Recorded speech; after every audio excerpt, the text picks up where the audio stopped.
So how to fix Instagram or restrict certain activity issue easily and fast.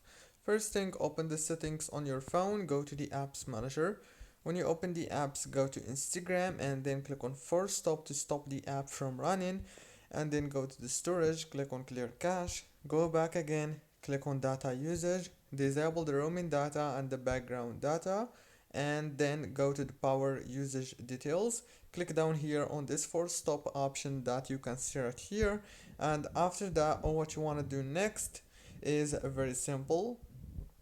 Just go to the Play Store or the App Store if you have iPhone, search for Instagram and update it easily.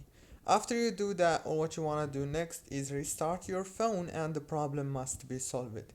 So that's it guys, very easy and simple. Don't forget to like and subscribe, and thank you so much for watching this tutorial.